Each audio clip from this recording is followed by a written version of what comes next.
My family and I live in a nice area, in a pretty nice house, and everything's great. Your average American dream, I guess you could say. We were all very close, and genuinely a very happy family. Me, my sister, my 2 brothers, and of course, our parents. Here's my story of what happened on the worst night of all of our lives. It was 11 o'clock at night on a school night in the middle of the week. I was sleeping, or I was close to it at least, as I had school the next day. My dad stays up later than everyone else and watches TV in the living room and does whatever he does. He works from home and runs a very successful online business, so he doesn't have to wake up super early for work every day. My mom doesn't have to work because my dad makes a lot of money and is able to take care of us all, but she usually goes to bed before everyone else.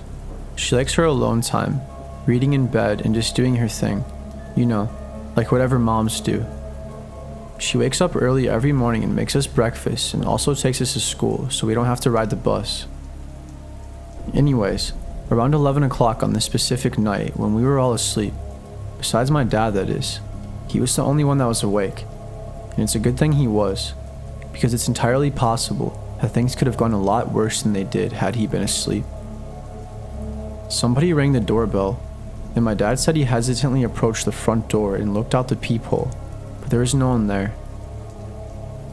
He told us and the police that at that point he thought it was just some crazy kids just trying to ding-dong ditch us, because it used to happen a lot at our old house, I guess. I don't really remember that, because I would have been really young, but that's just what he was thinking at the time. So I think he brushed it off as just that, while also taking the extra precaution by being aware and not letting his guard down. 10 minutes later, the doorbell rang again, but this time he practically ran to the door.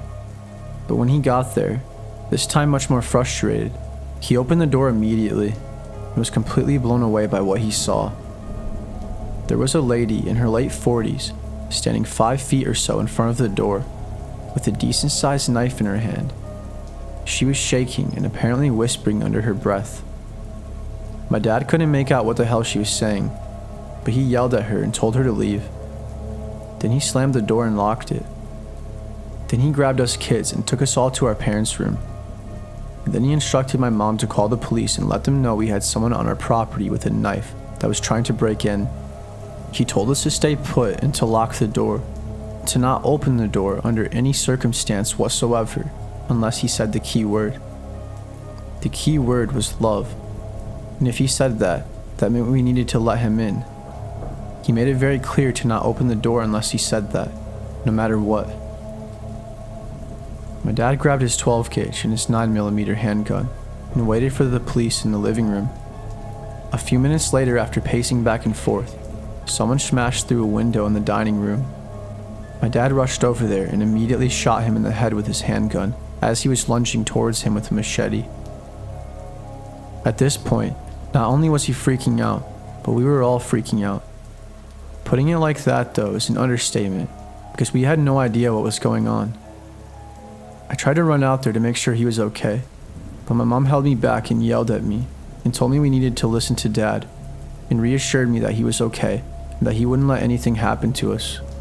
Originally, my dad thought it was only the woman, but when the man broke in through the window and he shot him dead in the dining room, he started to freak out 100 times harder. Not only because he just killed someone, but because he realized that there could be more people trying to break in. But he kept his cool the best he knew how to. The police showed up not much longer after that. They actually found someone else that was on our property as well, whom my dad hadn't seen at all. But we were all 100% positive that he had something to do with it as well. He also had a weapon, so that pretty much guarantees that he was in on it with them. They never found the woman who rang the doorbell though, which makes us very uncomfortable and anxious that she might come back for revenge, and come back with other people this time, with guns or something. We've all been extremely paranoid since. My dad didn't get in a single ounce of trouble though, as it was deemed in court that he had a right to bear arms to protect himself, and that he acted only in self-defense. My dad didn't let us kids come out until they took the man's body away, and cleaned up most of the dining room of all the blood. My parents spoke to the police for over an hour, and we had to stay in their room the whole time. An officer even came in there to talk to us to get our side of the story, to get as much information as possible. My dad ended up redoing the whole kitchen because there were way too many bloodstains in so many different places that it was just too much to clean up. None of us used the dining room until it was redone, but we all saw the aftermath.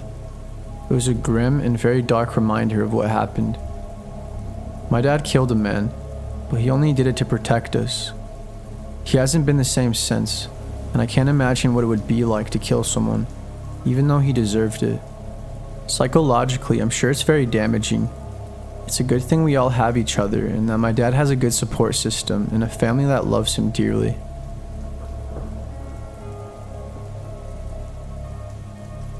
I was watching TV in my room, probably about to doze off soon, and then I heard the doorbell ring. It was like 10 o'clock at night, so it was very unusual to have someone ringing your doorbell at this time, of course. I sat up in a panic and woke my husband up. He wanted to go have a look outside, but I told him we should just look at the Ring camera app instead, so that's what we did. I pulled the app up on my phone, but there was no one there. As weird as it was, there wasn't much we could do, so we laid back down for a bit and continued talking about it. My husband said I should go back to sleep, and that he'll stay awake for a few, and that he'll keep his eyes peeled for anything suspicious. I fell asleep on his lap, and it only felt like a minute or two had passed when I woke up to my husband practically sprinting to the door. Someone was at the door again, but whoever it was gone before he got there. John, my husband, decided to put his slippers on and have a quick look outside to see if whoever it was somewhere hiding around the house. Well, he couldn't find anyone, nor did he see or hear anything that felt even remotely suspicious at all. When my husband came back inside, he was pretty much fully convinced it was the neighbor kids again, trying to mess with us. He said if it happens again that we should just ignore it, because we were giving them exactly what they wanted by involving ourselves in the situation. We agreed that we would talk to the parents the next morning about what they were doing. We'd already talked to them before when we caught these kids red-handed once last summer. We thought it was going to be over with after the first time and that they learned their lesson. In the moment, that was the only thing that I could think of, and that it was them again. I wish it would have been them. Something as harmless as that was nothing compared to what happened that night. We both fell asleep shortly after and awoke one last time to somebody banging on our bedroom window. It scared the hell out of us, and we both jumped out of bed again because it was much louder than the doorbell ringing. The window was only a few feet from our bed, and they were banging on it really hard, repeatedly, at a very slow, steady pace, over and over again. Okay, enough is enough, I said. I called the police and I followed my husband outside to see what the hell was going on. There was a guy standing by our bedroom window outside, almost completely naked. He was only wearing underwear, no shirt, no shoes, or socks, or anything. When we came around the corner of the house, he just stood and stared at us.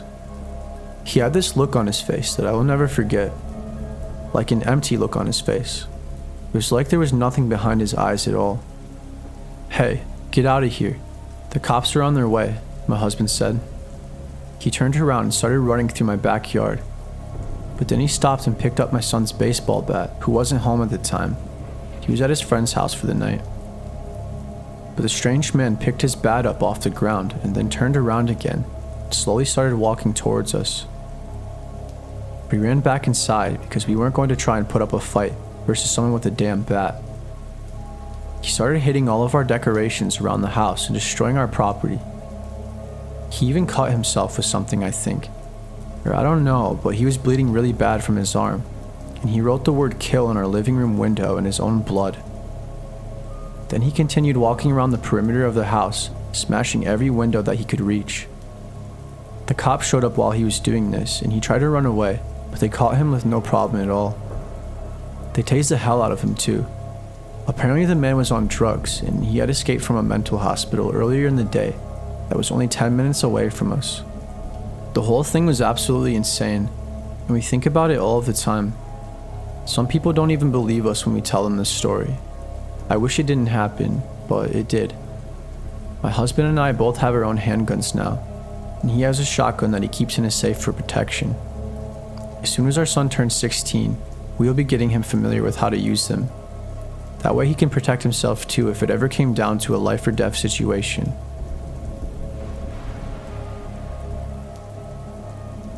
My parents went out of town one weekend for a mini vacation. I know they went to a casino and whatever else they did, I don't know. I was home alone though because I'm an only child. This happened last year when I was 15. This is a little embarrassing for me to admit, but since I don't have to show my face and you won't ever know who I am, I'll tell you. I was nervous to stay home alone. I was kind of scared, you could say, about being home alone the whole night and the whole weekend. I'm not sure if that's normal for a 15-year-old or not, because my parents didn't seem to think it was a big deal at all, even though I told them about my anxieties. If anything were to happen to me, they were a good 30 minutes away, so the cops would definitely be the first I would call. I was sleeping peacefully for I don't even know how long. It was probably a couple hours at least. I awoke to my mom blowing my phone up. She had texted me over 10 times, along with my dad as well. They called back to back repeatedly until I picked up. Luckily, I ended up hearing my phone go off and it finally woke me up, and I'm really glad it did before something horrible happened. I was in a very deep sleep, and despite my anxiety, I was out cold. Generally, I'm not an easy person to wake up. I never wake up when I hear my phone going off. Whether it's an alarm or someone calling me, 90% of the time, I simply just don't hear it. I even sleep with my phone directly next to my head to help ensure I hear it, but still, it never really helps much.